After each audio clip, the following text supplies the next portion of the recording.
নমস্কাৰ সকলোকে বয়কম জনাইছো। আজি মই কেইজনমান আহোম ৰজাৰ অন্যান্য নামসমূহ লৈ আপোনালোকৰ আগলৈ আহিছো। প্ৰথমে মই চুডাংফা ৰজাৰ কথা ক'ব বিচাৰিছো।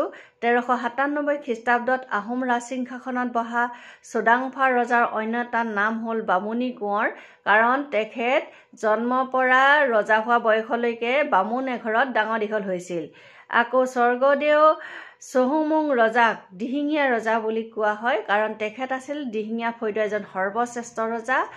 আকৌ তেখেতক অসমৰ নেপোলিয়ন বুলি কোৱা হয়, কাৰণ তেখেতৰ ৰাজত্ব কালতে চুককোণ মাৰি আহোম ৰাজ্যখন এখন বিশাল ৰাজ্যত পৰিণত হৈছিল।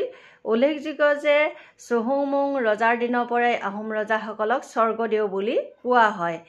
আকৌ স্বৰ্গদেউ চুকলেংমুং ৰজাৰ অন্য এটা নাম হ'ল গড়গঞা ৰজা, কাৰণ তেখেতে বকতাৰ পৰা আহোমৰ ৰাজধানীখন গড়গাঁৱলৈ তুলি আনিছিল। এনেধৰণৰ আৰু কিছু নাম লৈ আপোনালোকৰ আগলৈ আহিম। আজিলৈ ধন্যবাদ। ৰং বয় বয়।